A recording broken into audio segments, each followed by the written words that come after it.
If I was Jewish, I'm not, I'm an Irish Catholic. If I was Jewish, I'd have been utterly sickened by the constant tirade of blatantly anti-Semitic garbage that was being spewed by Kanye West. How are you feeling?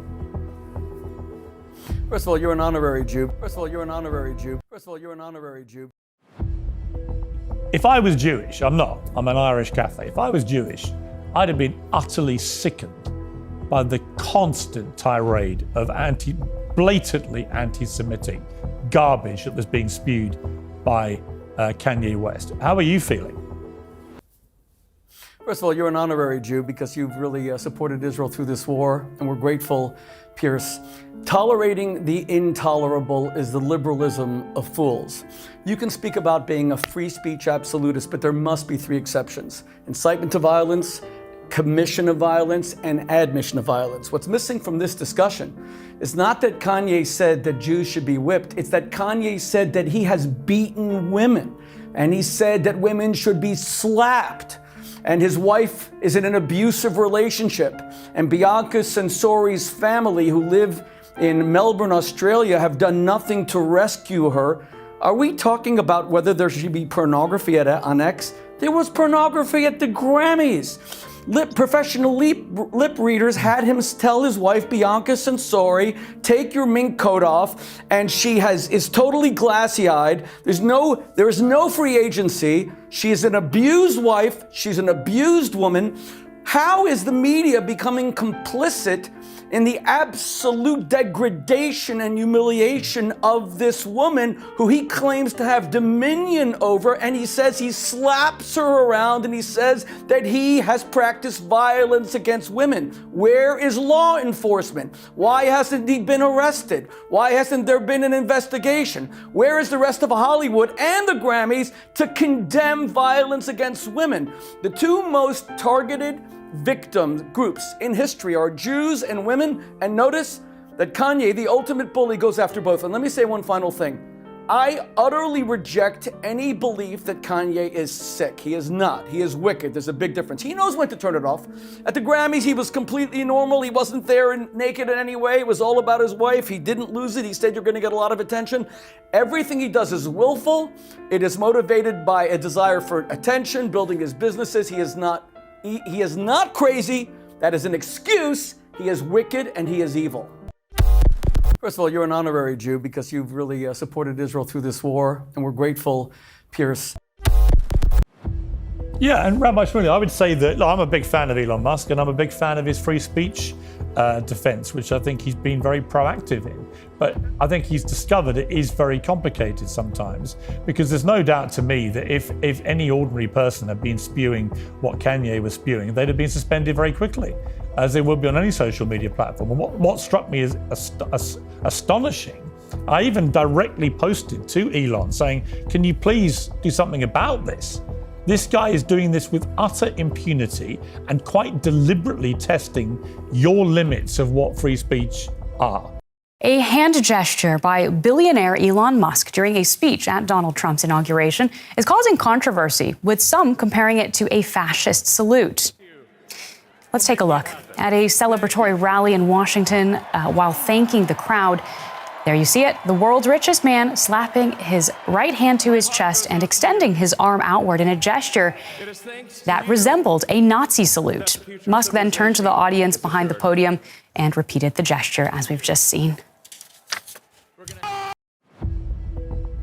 I have spent the last 8 years trying to help my liberal friends to avoid playing the Nazi Hitler card at every opportunity. The one person who seems completely impervious to this is Alexandria Ocasio-Cortez, who literally can't go 10 minutes without calling Trump or his supporters Nazis. And she's at it again. She's quite clear. Elon Musk was doing a Hitler salute, Sieg Heil, he's a Nazi, and she wants everyone to know, I'm not part of this lot. To me, it's pathetic. I mean, I tweeted, and it's had about 10 million people have viewed that post I did, which shows the response to this. But I said, look, it was ill-advised of Musk to do it like that. Let's just all agree he probably won't do it like that again. But he certainly didn't intend to do a Nazi salute. He made it clear it was from my heart to you. That's what he was doing. He said it. What do we make of the fallout from this? Are we right back to 2016, post-Trump victory, just endless liberal, you're all Nazis hysteria?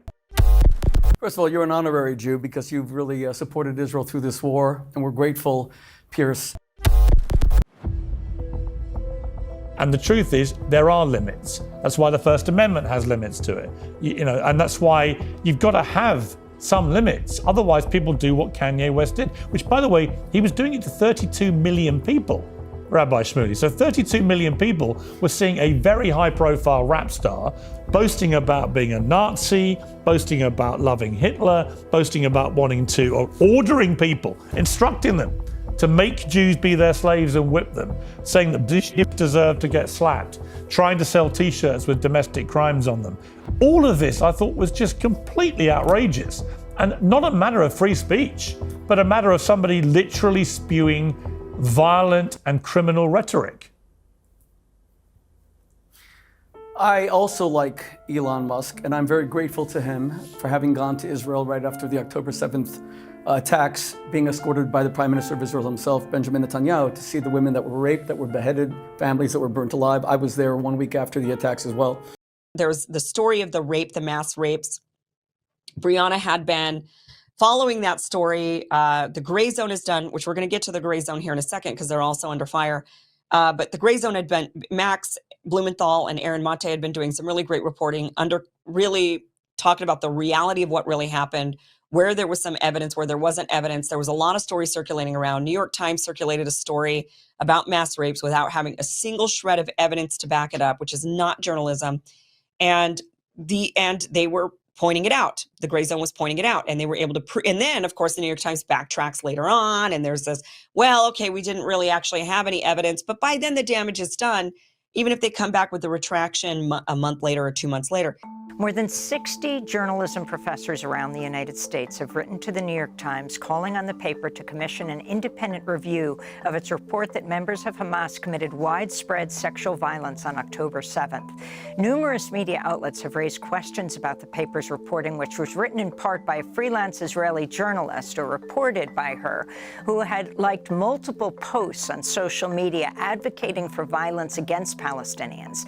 Last week, Democracy Now!'s Juan Gonzalez and I spoke to one of the letter's signatories, Rutgers University journalism and media studies professor Deepa Kumar, author of Islamophobia and the Politics of Empire, 20 years after 9/11. I began by asking her what prompted the letter.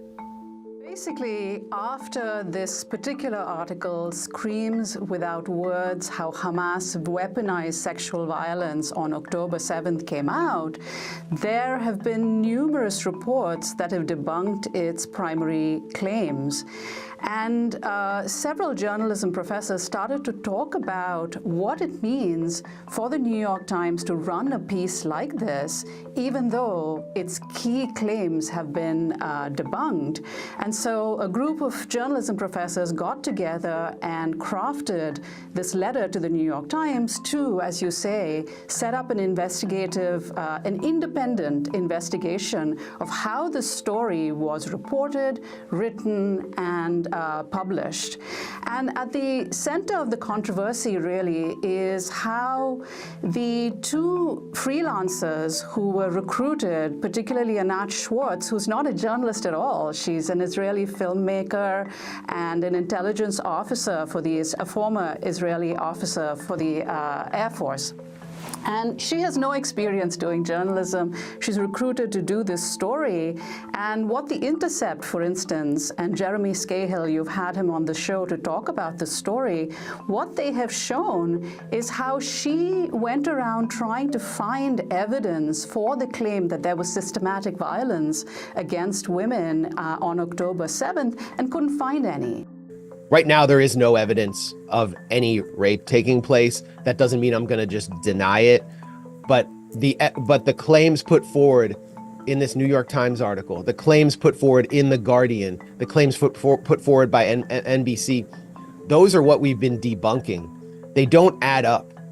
And so when you talk about this witness, Sapir, who is the Israeli police's key witness, and the Israeli police have acknowledged in an interview with Haaretz that witness, that there is no physical or forensic evidence or video evidence or any evidence to back up any of her claims. When this witness claims to have been shot in the back, then witnessed gang rape, and then Hamas militants whipping out 3 decapitated heads of women, and this person can't be fully identified, you have to start questioning some of these claims. I mean, it sounds like something out of Texas Chainsaw Massacre. We've seen so many lies, the lies about 40 beheaded babies. And then, of course, the New York Times backtracks later on, and there's this, well, okay, we didn't really actually have any evidence, but by then the damage is done, even if they come back with the retraction a month later or 2 months later. Well, Brianna had been talking about that as well, saying that there is no evidence of this. We can only talk about things where there's evidence. She was holding firm to that. And I think where there was a lot of attacks on her after her debating, after her being more public about her debate, it did seem like there was a concerted effort against her to silence her. They came after her. The mob came after her. I can't say that I'm representing any more of that. I don't know what's going on in their meeting of the cabinet. I don't know what is going on the negotiation team. It's not my job to perform. My job is to take care of my sister and to show the world what is really going on right now, what is really going on to my sister, what has really what really happened on October 7th. I don't know if you know Zaka organization, but they have the worst pictures of what Hamas has done to the women during the October 7th attack. Yeah, And unfortunately, we are very familiar with Zaka, but regrettably, the reporting has been roundly discredited by both Israeli and American media sources. So I really would like to bring this back to your sister specifically. And I want to ask you about what you make of new reports. Because I saw the pictures with my own eyes. And when you will have a sister in a terror organization's hand, you will know the feeling of terrifying every minute of every day. Can't sleep at night, can't even drink a sip of water because I know that my sister is drinking salt water from the sea, that she's not getting food and the terrorist is eating in front of her face. Yeah, Yarden, I really hope your sister does get water and food, and I hope that, I'm sure you're aware of the ample reporting of Israel blocking aid, food and water to Gaza in a way that is hurting both the people of Gaza and the hostages, right? Most of the trucks are getting inside Gaza. I don't know if you saw, but Hamas is blocking them. There has been disruption to aid supplies coming into Gaza as well, with some Israeli protesters yesterday blockading trucks that were heading from Jordan through the West Bank trying to take aid supplies into Gaza. That's been an issue. They want to highlight the ongoing plight of the hostages who are still being held by Hamas in Gaza. Then the leverage is obvious. We have provided Israel with tens of billions of dollars over many years. Just the other day, against my vote, another $3.3 billion went to military aid for Israel. Is part of the supplemental bill, which is still being discussed. Gets $14 billion more, including $10 billion more for unfettered military aid. So you want to talk about leverage? That's leverage. The idea that Israel is telling us what they're going to do at the same time as they're accepting our money is a bit absurd to me. When I look at the situation there right now, what is most important is that as we speak right now, hundreds of thousands of children are facing starvation, while at the same time, hundreds, if not thousands of trucks are lined up to get into Gaza to deliver the humanitarian aid, and Israel is refusing to allow that. That is obscene. That is unacceptable. And a matter of fact, is in violation, as you know, of American law, because any country that bars American humanitarian aid should not be getting financial support from the United States. That's the law. Most of the trucks are getting inside Gaza. I don't know if you saw, but Hamas is blocking them from them civilians. They're not giving their own civilians the humanitarian aid that everyone is so eager to give them. And I'm not against that. I'm a nurse in my profession. I really, truly believe that everyone should live in safety, in health. This is one of the biggest crises that we ever experienced here. But I'm really feeling that everyone is taking care of the Gaza civilians like they should. But what about the hostages? Why let's is talk, no one let's talk taking about how to care get the hostages home. I No, agree. please let me finish.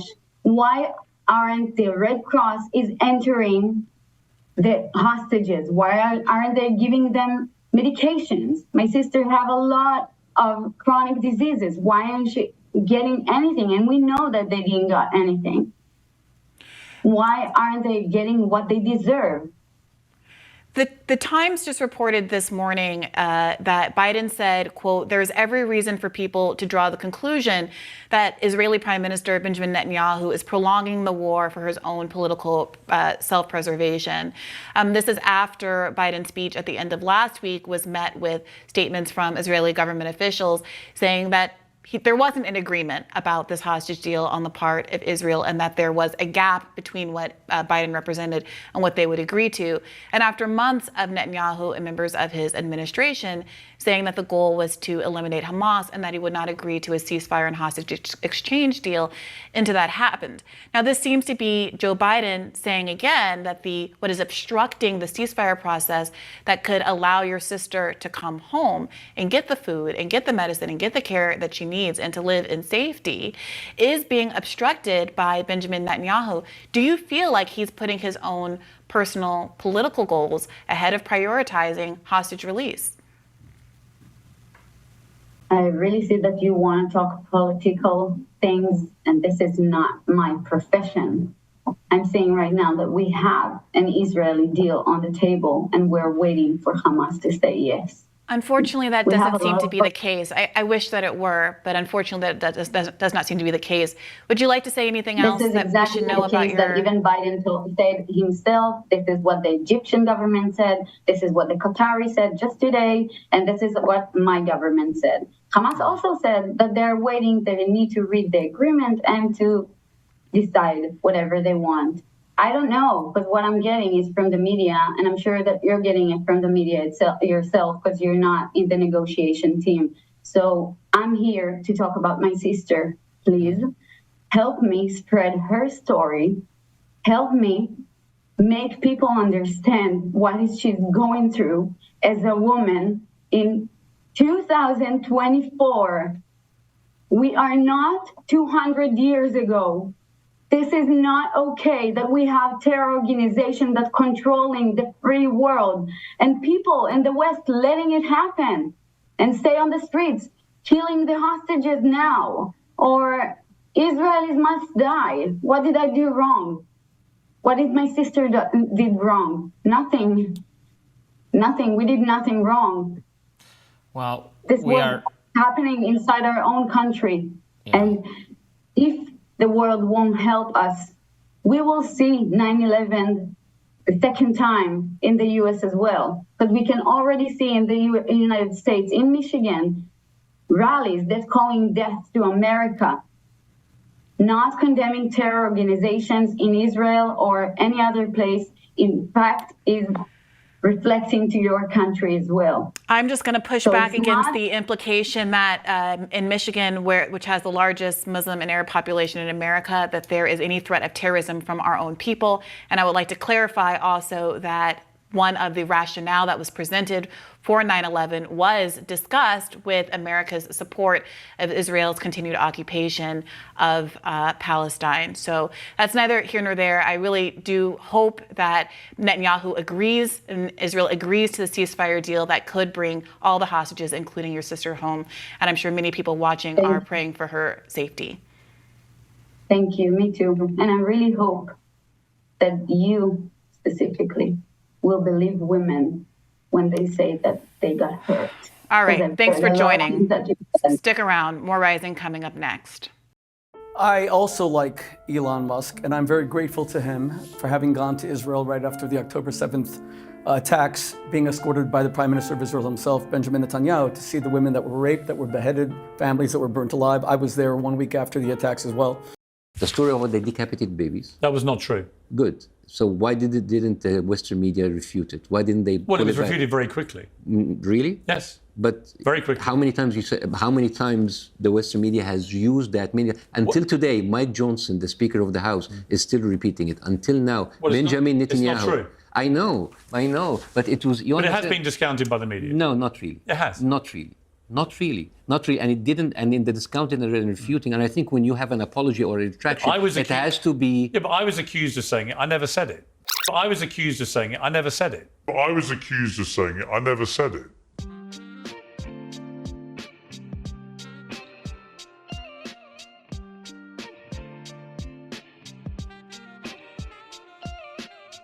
And you know what is similar? Is when you spread the lies of 40 decapitated babies, although it was refuted. So what happens when people hear that, killing babies is horrible. But when you say decapitated 40 babies, you are planting a certain image well, with a certain trigger in people's mind. Who has said that? Who has said 40? Who has said that? Who has said that? 40 decapitated. Who has said that? You have repeated. No, I haven't. What? I've never said that. You haven't said on your show 40 decapitated babies? Never.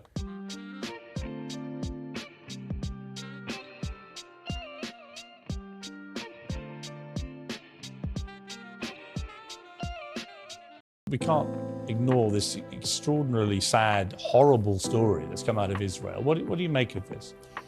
It's barbaric. I mean, it's one of the... I can't think of anything that has upset me more other than 9/11. And I don't really want to talk about it too much because I get upset. So if you want me to be crying during your show, go ahead. No, I tell you, I myself choked up earlier reading this new revelation about 40 babies being killed. Oh my God. And some of them being beheaded. 40 babies being killed. Oh my God. And some of them being beheaded. 40 babies being killed. Oh my God. And some of them being beheaded. I never really thought that I would see and have confirmed pictures of terrorists beheading children. I never thought I'd ever, anyway. But it was. But it has been discounted by the media. No, not really. It has. Not really. And it didn't. And in the discounting and refuting, and I think when you have an apology or a retraction, it has to be. Yeah, but I was accused of saying it. I never said it. You said. No, I didn't say it. You said. It came to me as a revelation that I read about 40 murdered babies. Some of them are decapitated. Yeah, maybe in that. Yeah. You said which that. were early reports with John Collins. I also like Elon Musk, and I'm very grateful to him. And I just want to say thank you for making it happen. Thank you.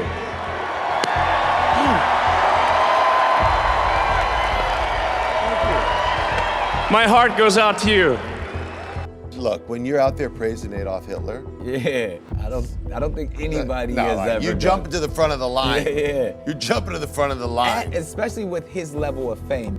In the end, the ADL concluded it was not a Nazi salute, and Musk maintains it was a misunderstood movement. He says such accusations reveal a heightened sense of tension online and calls for calmer, more honest discourse. With President Trump back in the Oval Office, the nation remains divided, and even a simple gesture, awkward or not, can trigger controversy in these politically charged times. For now, both Musk and the ADL hope Americans focus on healing rather than division.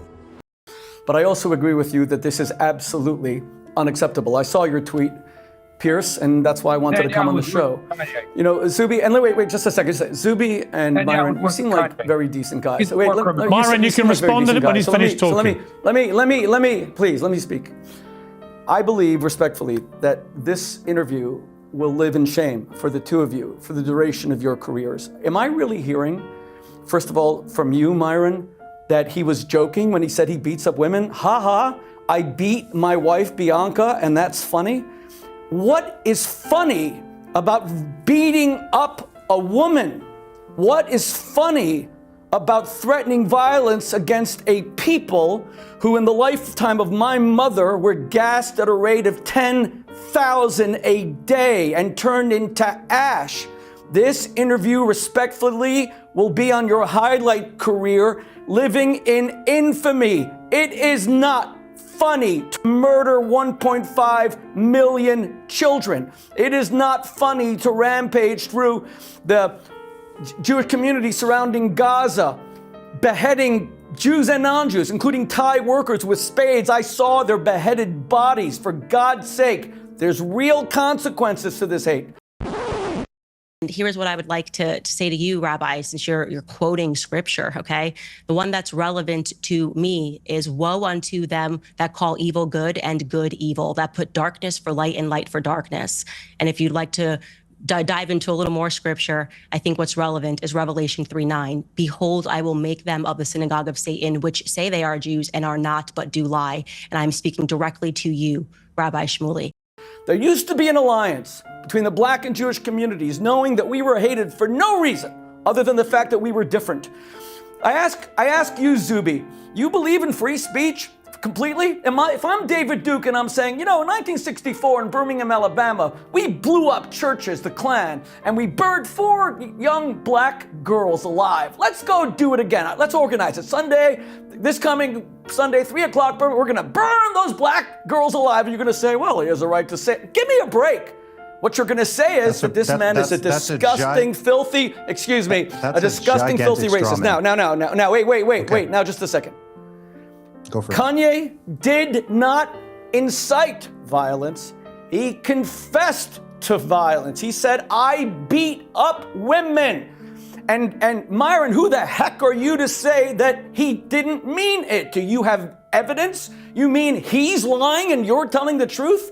We saw what happened with Diddy. And by the way, the only person here with any dignity in this debate is Choke No Joke, who's saying that this is offensive to black men. Do you guys not understand this is feeding every stereotype of black rappers? I love the black community. The greatest American of the 20th century was Martin Luther King, who died so that people could have dignity. But that's not what a lot of people think. A lot of people think that rappers are into using the word B-I-T-C-H-E-S, and Kanye says I'm a billionaire. And Choke No Joke comes along and says this is offensive to the stereotypes of black men. And it is. And you guys are frickin' defending this. I want to be clear. I'm sick of antisemitism. I'm sick of racism. There are white racists, nationalists who hate black people. Some of them are around President Trump, even though I think he's a great friend of the black community, but he has those voices. We have Tucker Carlson. Tucker Carlson denies the Holocaust, and yet he's in the president's ear. He denies the Holocaust. All right, please stop defending hatred. First of all, you're an honorary Jew because you've really supported Israel through this war, and we're grateful, Piers. Do you condemn Rupert Murdoch? I'm not talking about Rupert Murdoch. Do you condemn Rupert Murdoch? I'm not talking about Rupert Murdoch. This has never been shown on British media. This is a letter from Netanyahu's political office. And Bridget may well recognize the handwriting of Benjamin Netanyahu here. It is a list of individuals that Netanyahu considered to be funders of his political campaign. There is a name on this list. The name is Rupert Murdoch, your employer. You know what, Loki? It seems he funded Benjamin Netanyahu. That's an issue. You know what, Loki? It's not an issue for me. It's an issue, and actually it's in the interest of objectivity that you state it. Rupert Murdoch can speak for himself. You've got a problem with him, take it up with him. I do. I can tell you categorically, he has never had a single conversation with me about anything I've put on Piers Morgan Uncensored. Sam Kiley resigned from the Times newspaper because of Murdoch's investment and bias towards Israel. If you have a problem, this document, this letter, you're a rapper, clearly right? shows Benjamin Netanyahu noting Rupert Murdoch, considering him to be a funder of his political campaign. You're a rapper, yeah? That's an issue. You're a rapper. Do you condemn P. Diddy? Yes. Great. You see how easy it is? You take it out of your obsession, which is that you hate Israel so much you can't condemn anything that people do to them? We see the situation differently. Not really. My loyalty is to the people. I agree with you a lot more. I agree with you a lot more than you realise. I view myself as loyal to the people of the camps, to the people under the bombs. I do not view myself as loyal to somebody that would end up on a list of potential funders of Benjamin Netanyahu. I like Rupert Murdoch enormously. I respect him enormously. And if you won't condemn his funding of Murdoch, of Netanyahu, you won't condemn his funding of Netanyahu. You don't condemn mass murder. You don't condemn mass murder. Oh, I do. Condemn the Israeli military for mass murdering Israeli captives. Had you bothered to watch this program for the last year, you would see I've regularly condemned them. It's not condemnation. No, but you don't think that what Hamas did was murder, do you? You think it's resistance? I think the vast majority of humanity perceive asymmetrical warfare by developed militaries against... The vast majority of humanity are post-colonial subjects, Piers. They came out of decolonization. So their conception of these issues is just not the same as yours, unfortunately. We will have to disagree, but that's fine. No problem. All right. It was good to meet you. Thank you for coming in. Brigitte, thank you very much indeed for joining me. I appreciate it too. And we'll move on. And listen, the story won't go away. Come back. We'll debate it again. Thank you. But remember, I agree with more than you think with what you say. Okay. All right? But at some point, you've got to have a little bit of something about you that says that some things that people do to Israel can also be wrong. You don't think so? I mean, you're misrepresenting my Am I? Yeah. Can you think of one thing people have done to Israel that's wrong? I think giving it $8.7 billion in military aid. What's your thoughts? Please be respectful with your comments. Also, please click the like, click the notification bell, and subscribe to this channel. Listen, Genesis chapter 11 verse 10 explains the genealogy of Shem. Shem was a black man in Africa. If you repeat this back, Genesis 14 verse 13, Abraham steps on the scene. Being a descendant of Shem, which is a fact, means Abraham too was Abraham, born in the city of a black man called Nimrod, grandson of Ham. Ham had 4 sons. One was named Canaan. Here, let me do some explaining. Abraham, Isaac was Jacob had 12 sons. For real, and these were the children of Israel, according to Genesis chapter 10. These were the children of Israel, according to Genesis chapter 10. These were the children of Israel, according to Genesis chapter 10.